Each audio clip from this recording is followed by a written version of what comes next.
Well, today's session is an awareness session for managers who might be involved in assisting with resolving an incident should an event occur that affects the normal running of the organisation. And the purpose of this session is to raise your awareness to the BCP tool, or business continuity tool, which has been developed as an incident management tool. The tool facilitates the processes and actions that are detailed in the business continuity plan that must be carried out in the event of any physical disaster occurring on Adult Learning Wales premises or during an off-site visit. This session and next week's BCP tool induction session, which some of you will be booked onto as well, that's for the members of the BCP team. Both sessions serve as an opportunity to help you familiarise with the BCP tool in advance of wider full organisation testing of the tool and the sort of protocols that we'll be doing in the new academic year. So the business continuity plan was formerly a paper-based process, which and through the development of this tool, it's been converted into a digital process. This is underpinned by the BCP policy, which I'm sure you're familiar with, but it's also been enhanced to include additional functionality as well. During the development of the tool, I was able to bring in knowledge from my voluntary work of emergency services incident management tools that are currently being used. So we've taken inspiration from emergency services systems that work in a very similar way to what we've developed. Having tools such as this in place for our organisation is potentially even more critical than it would be for campus-based organisations, where staff members are actually on the ground and able to make decisions on location.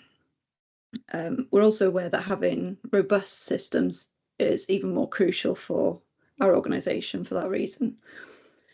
It's important to note that the BCP tool, being a digital system, obviously, can only be used for instances where we haven't been compromised by a cyber attack.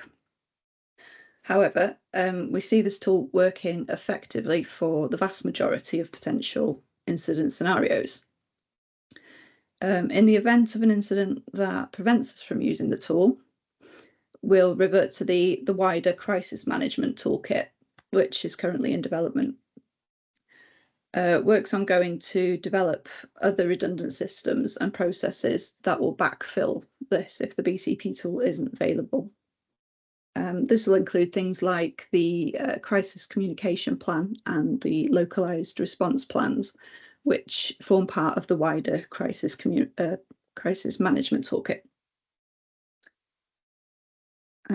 So just before we move on, just to clarify then what we mean by incident or disaster when we talk about disaster recovery or incident management. Share a slide with you. Disaster is defined in the BCP plan as any event that prevents the organisation from carrying on its usual operations at the normal place of work for more than 48 hours, or a major emergency that happens during an organised off-site educational visit. And then we've got some examples there of what that might be: major fire, sudden death, a pandemic, complete loss of power, transport accident, or cyber attack. And there are more.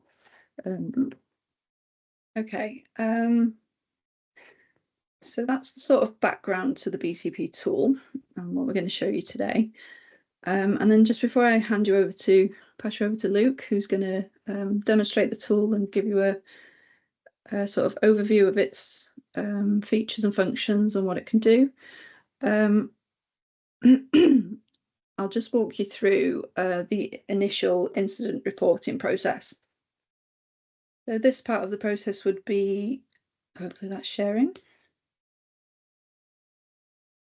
This would be the sort of instigator for the business continuity process being activated. It's a incident reporting form, which is a Microsoft form. At the moment, the link is on a dedicated page for the tool on SharePoint on the digital development area, but we can put that wherever else it's most useful as well. So if I open up the form quickly.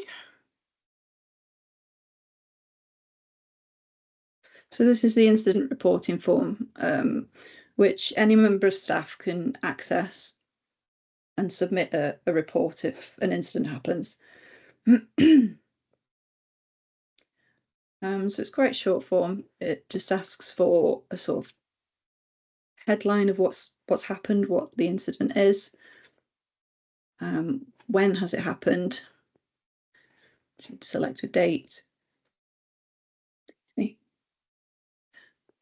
where has the incident happened, so either at which site or if it's an off-site visit, where has that happened, or is it something that affects the entire organisation?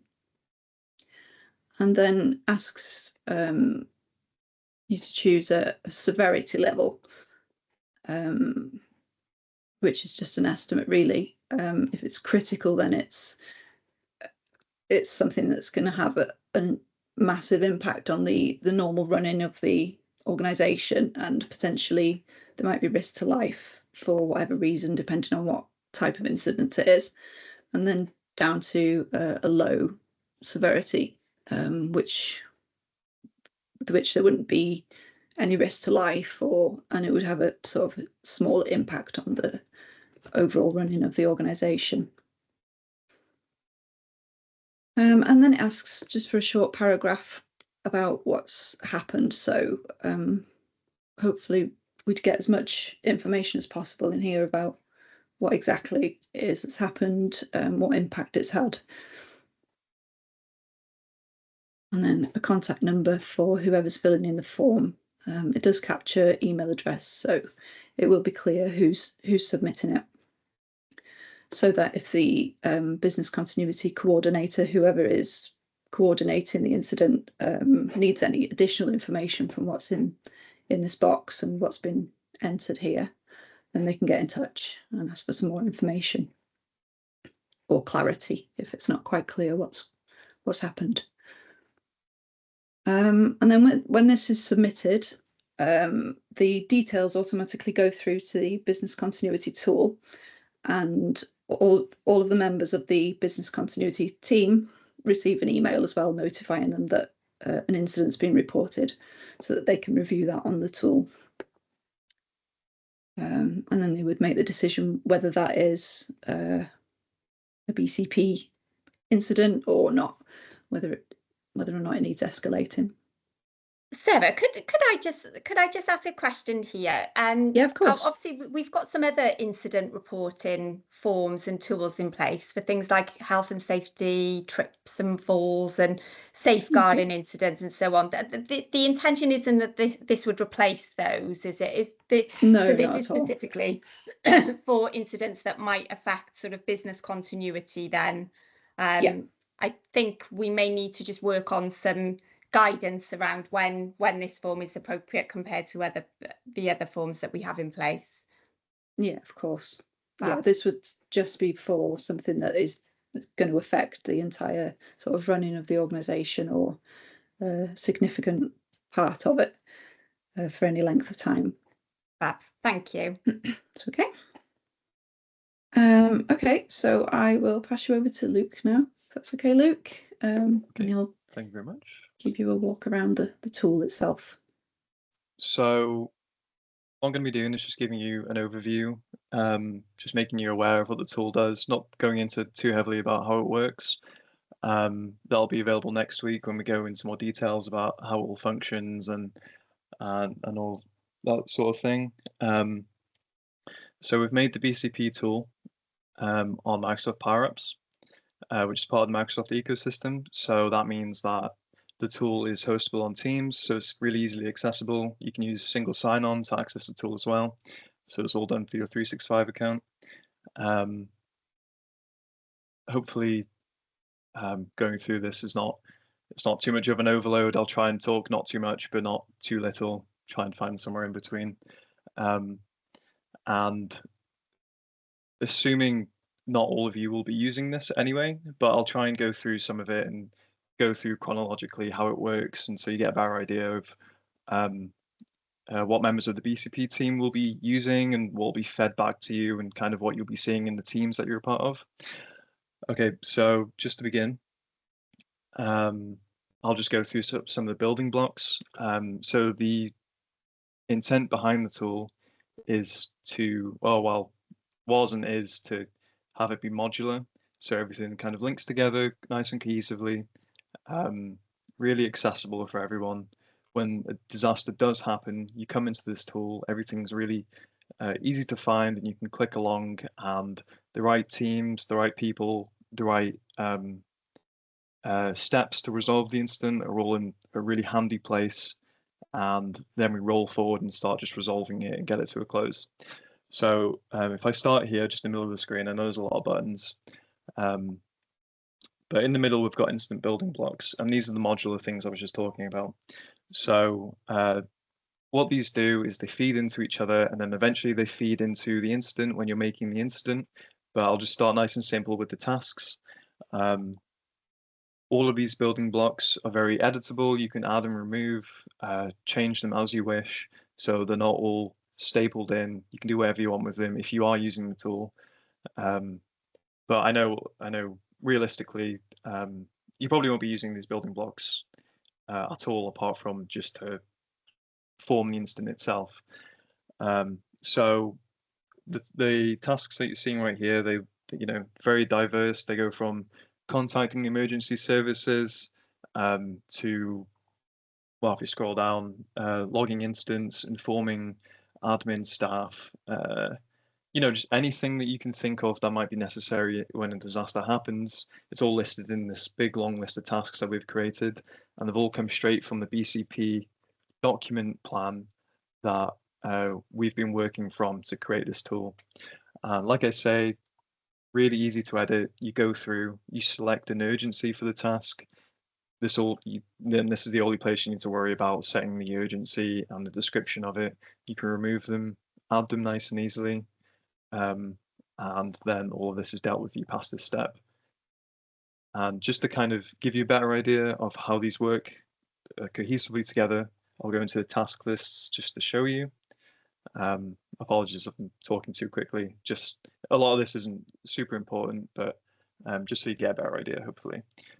So we're in the task list now, and what these are collective pieces of, or collective groups of tasks created. Well, so the tasks are created by us, and then the task lists are created by us. So they consist of things that we think best fit the description of the task list. So if let's choose major fire, just load up the tasks and see what's inside of there. Yep, so in the instance of a major fire, we've got the task list here, and you can see that with the ones that we've put inside of here: first aid, communication with learners, emergency evacuation from the building that it occurred in. We scroll down, you can see the urgency associated with the task, and what the urgency will do is just give a better idea for the team that's involved in bringing the disaster to a resolution of what needs to be done first. And like I say, easily deletable, editable. That was obviously just a viewing page. Create them really easily. You can see here, I was in the middle of making one before. I can add them and remove them very freely. Super simple, hopefully. I'll just do one more of these just so you know, a bit more of an idea, hopefully. We've got a list of disasters that are created from us, and what these disasters are, they can hold default task lists and services that may be affected in the case of one of these disasters happening. So if we say building collapse, probably one of the worst things that can happen on a site, so you'd assume all of the services are probably down. So if we go into it, you can see all of the services are down. Maybe some of these need tweaking, but you kind of get the idea. Each disaster has associated services that are most likely affected. And, these aren't set in stone. When you go to establish the incident, you can change these freely. So if there's something that, if the building collapse has happened, but maybe only partial, and one of the services is still going, when you're establishing the incident, you can knock this off the list very quickly without coming back into this disaster page and taking it off of this specific disaster. So they have also an urgency. Oh, well, no, sorry, misspoke there. We have a list of severities which are also editable and customizable that have been made. So each severity level has a description of what the severity level applies to. So critical could be death, or something else very extreme. Maybe there's infectious disease going around or something like that. And low would be, power out or something like that. Small description, and then as we were saying before, it's got a task list. So you'd assign, we conveniently have a task list called building collapse, because I'm sure there's very specific tasks that need to go into handling a building collapse scenario. Sorry if that was a little bit much, but I'll move away from the building blocks now. Got some communication templates, very customizable. Those are all used from the incident control panel, which I'll show you in just a moment. And then also some SMS options, all changeable. You can set up attachments, and all of the communication templates, all of the data used in those templates is fed from the incident itself. But you'll have better context for that in just a second. So I'm going to move over to what someone establishing an incident might kind of see or do as their first protocol. I guess missing one of the major steps just because we don't need to go into detail about how it's set up. But when you're loading up the page, this will be what you see, very minimalistic. You have the incident management buttons on the left and some settings on the right. If you've just had a report, or BCP members just had a report, sorry, they'd come in here, go to the report section from the form. They'd have just a very simple box here with some of the communication, emails and phone number for whoever's made the report. And so they can reach out to this person and get more information if they're not too sure. So BCP team members would come in here. Obviously, this is a very simplistic description that has been given in this report. So maybe now would be a good time for someone to reach out and get more context. So let's just say 2 BCP members have come in, they'd approve the report, and then, so you can see the email that I'm using right now, the digital SA account, that's gone through the approvals. And as soon as 2 of those are approved, we can move that on to establish the incident itself. But like I say, I won't necessarily go into those steps today. So if we move on to what it will look like after the incident has been established and it's a thing in the tool, this is what you might see. So just to give some context, you go through all the steps. You use these building blocks to create your incident. So you have your disaster, the services that are affected, the team that you want to assign, the leader of the incident, any resources or severity levels that you want to assign, the region, everything all done for you, ready to click through as fast as possible. You go through, and at the end, you can choose to set up a meeting with everyone involved in the team, create a Teams channel, so there's a mode of communication for everyone. You can set up reminders and some other communication options if you want to send out an initial email to people. So if we go into the active instance area on the left-hand side, you can see here we have 2 active instances at the moment, both for severe flooding. So if I click on the top one, basically this is just a very simple. So the main purpose of the tool is to aid the BCP team in handling the disaster at each step. So it's a good data conjugation tool for handing out assignments, getting everything into one place that you need to handle it yourself. It's definitely not a one button fixes all thing.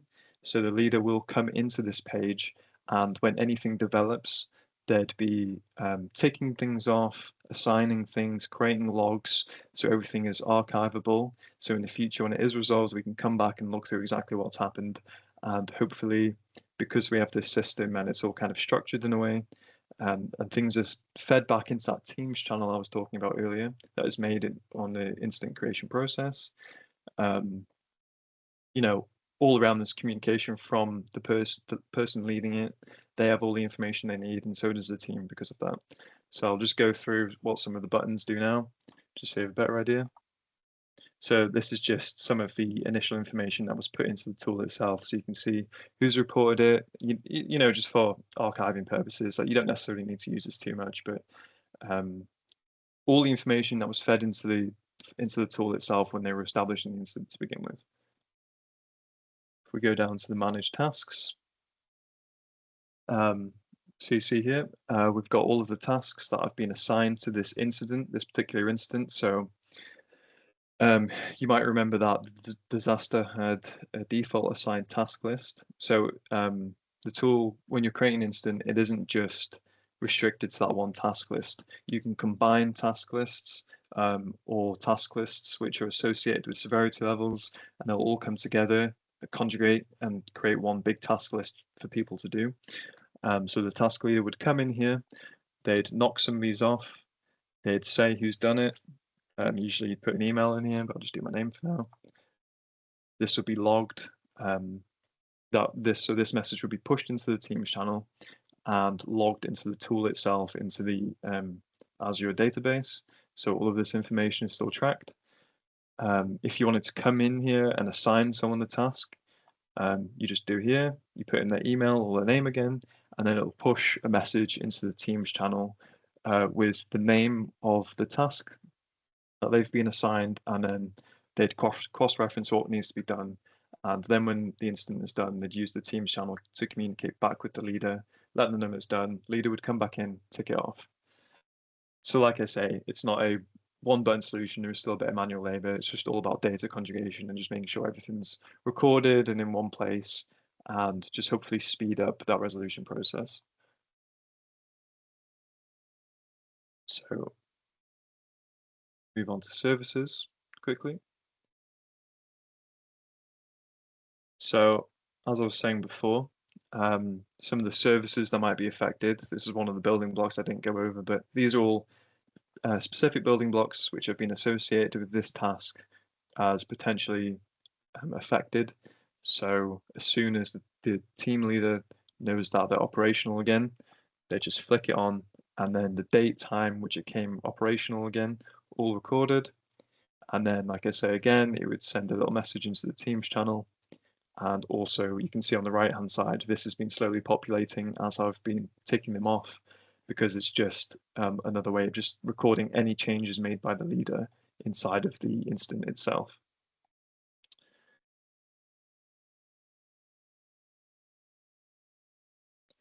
Okay, so we've got the team members inside of this incident. So at the moment it's just me. Sarah is the team leader, so she won't appear in here.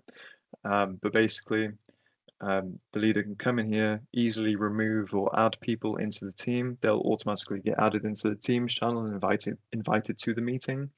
So this is just another way of recording who's been added and removed and brought onto the team to resolve the incident one by one.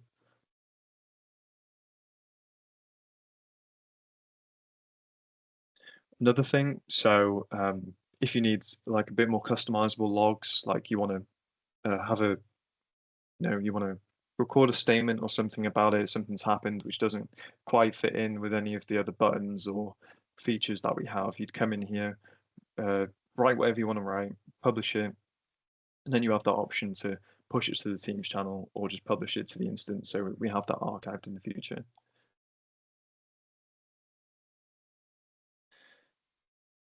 And then we've got some communication options. So currently we have SMS set up. What this is doing is using some of the AOL data to provide the numbers. So I'd say, unless you know everyone in your team has a number, it's probably not always the most reliable, but definitely if you have a team of people that you know you have the numbers for, send this off and you can create custom communication groups. So even if it's not available in there, you create a communication group with the numbers. They say BCP team, all of their numbers. There's an SMS template that you need to send off. Send it off, gets everyone together, all that information. Similar with emails, email template, select the one you need, select the destination. So like I say, we have some defaults here. We've got all the staff, we've got learners, we've got the team. If you just want to see what it looks like, and send it to yourself. But you get the idea. It's a lot of communications you can send off, and all editable, all changeable as you wish. And yep, so then after all of that is sorted out, you would just close the incident. But I'll just show you kind of what the initial view of the team that you get invited to might look like when you are invited to one. Okay, so you can see here, so Sarah, let's say I'm not a member of the BCP team that has access to this application. So I've been invited to a team, I've been invited to a meeting, and in here I can see all the messages that are pushed out by my team leader from the app itself. I can see all the update changes and what happens. And then everything that's set by the leader, I have it all in a list here, all of the incidents and all of the tasks that need doing and the services that are inoperable. Yep, so it's a little bit of an information dump right now because we have a lot of tasks associated with this, but it's mainly just to make sure everyone on the team has all the information necessary and they have the context of the incident and they can see what's working and what isn't. And you can see incident changes get pushed in, and then when things are assigned, you will get a little prompt and you'll look through the task that you're responsible for, go do it, and then just communicate back with the leader. And I think that is everything I have to show. Hopefully it was concise enough and it got the point. Yeah, Kath? Yeah, can I just come in, Luke, say, first of all, thank you to you and the rest of the team for all the work that you've put into this. It's been a huge piece of work and, you know, it really is a comprehensive tool. I was wondering if there is any opportunity for us to have access to a test version so we can have a bit of a play around with it, because, you know, seeing it on screen, my eyesight's not brilliant either. So, you know, being able to just have a little look at it ourselves might be quite useful if that's possible. I don't want to mess up anything that you've done though. Yeah, for sure. Well, assuming that you would be using the tool, you can use it freely without breaking anything. So I think as long as you've got the Power Apps license, because it is required to use the tool, you can use it without worrying about anything. As long as you don't click send to all staff, it should be okay. Okay, great. So after the induction session next week, those of us who are on the team will have the opportunity to have a bit more of a play around with it. Okay, yeah, that's great. Thank you. And we also have guidance for every single page. So if there is a page with a lot of information, there's a breakdown for what every single button does. So might be a bit of a text overload, but it's there if you need it. Yeah, brilliant. Oh, great. Thank you for all the work on this. It's really great. No problem. And then I will hand it back to Sarah. Thanks, Luke. Well, that's